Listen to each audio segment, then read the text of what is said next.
What if Jesus had a Twitter account? Would he be a trending topic or cancelled for his controversial views? Find out how the teachings of Jesus translate to the world of modern social media. Imagine Jesus walking among us today, not in the dusty streets of Galilee, but on the digital boulevards of Instagram, TikTok, YouTube, and X, formerly Twitter. Imagine him not on a hillside with thousands listening in silence, but live streaming to a global audience with comments flooding in real time. Would Jesus embrace the digital world or retreat from it? Jesus lived in a world that communicated primarily through word of mouth, scrolls, and intimate gatherings, yet his message spread like wildfire. In a sense, he was viral before virality existed. He knew how to speak directly to people's hearts in a way that transcended time and culture. John 1:14 says, "The Word became flesh and made his dwelling among us." If Jesus was willing to enter into our human experience so fully, wouldn't he also step into our digital reality to meet us where we are now? Social media isn't just a tool, it's the language of our generation. So, would Jesus tweet? Would he post reels? Would he comment on trending topics? Or would he subvert the entire structure, just as he did with the religious institutions of his time? And if he did use social media, what platforms would he choose? Would Jesus be on TikTok telling 60-second parables with a surprising twist? Would he use Instagram to share visual metaphors, the lilies of the field, the sparrow on the branch, the broken bread and poured wine? Would he use X to challenge societal norms and call out hypocrisy, as he once did with the Pharisees? Jesus was a master storyteller. His parables weren't just religious teachings, they were gripping narratives designed to make people think, question, and ultimately transform. In Matthew 13:34 we read, "Jesus spoke all these things to the crowd in parables. He did not say anything to them without using a parable." These stories were timeless, yet timely, relevant to his audience, yet carrying eternal truths. If Jesus used parables to connect with his first-century audience, surely he would adapt his communication style to connect with ours. On TikTok, he might tell the story of the Good Samaritan with contemporary visuals, a broken-down car on a highway, passed by suited businessmen, until a tattooed biker stops to help. On Instagram, the prodigal son might become a carousel post, each image depicting a phase of rebellion, remorse, and return. The captions would be short but packed with meaning.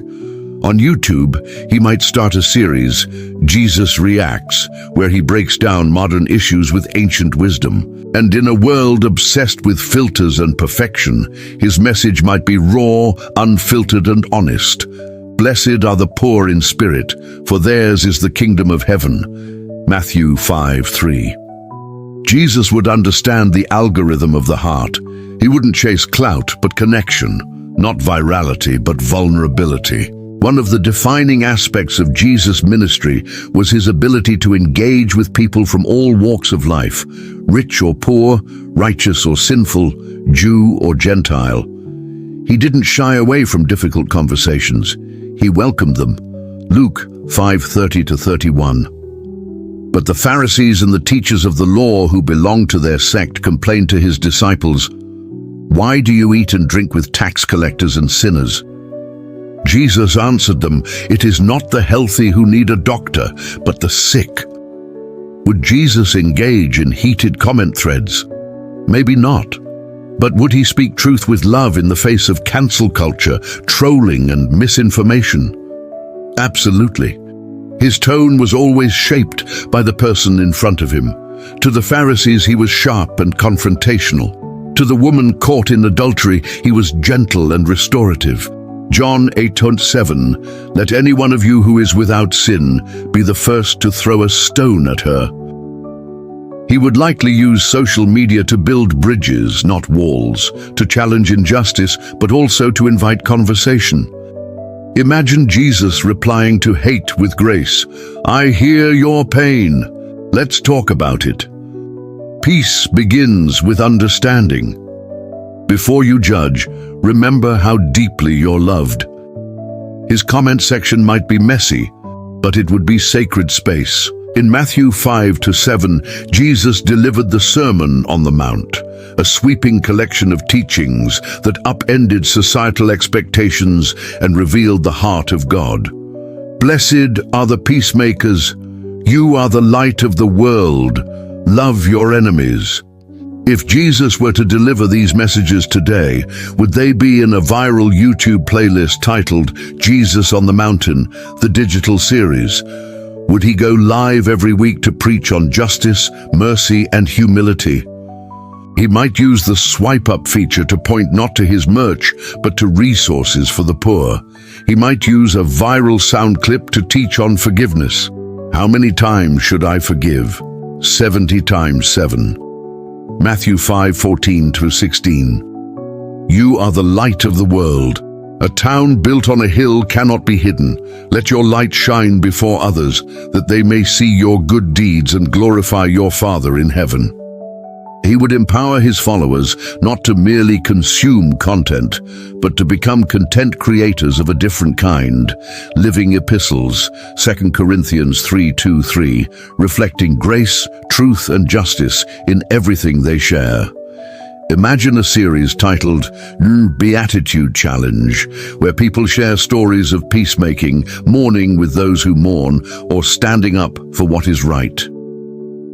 Jesus wouldn't dilute his message to gain followers. In fact, his digital sermons might lose him followers, just as in John 6:66, where many turned away when the teaching became too hard.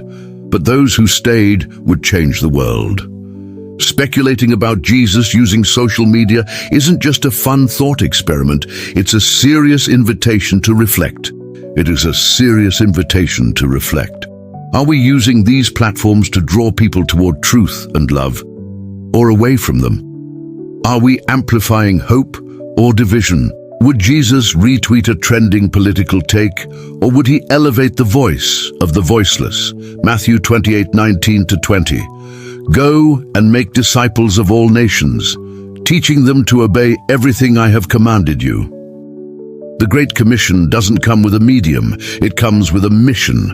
Whether through scrolls, sermons, or social media, the goal remains the same: to share the love of God in a way that transforms lives. Jesus probably wouldn't care about follower count, but he would care deeply about those who feel unseen. He wouldn't be building a brand, he'd be building a kingdom. So maybe the better question isn't just, would Jesus use social media, but how can we use social media more like Jesus? Let's make our platforms places of peace. Let's post with purpose. Let's reflect his light in every tweet, every story, every upload, because Jesus is still speaking. And maybe, just maybe, he wants to speak through you. Jesus says,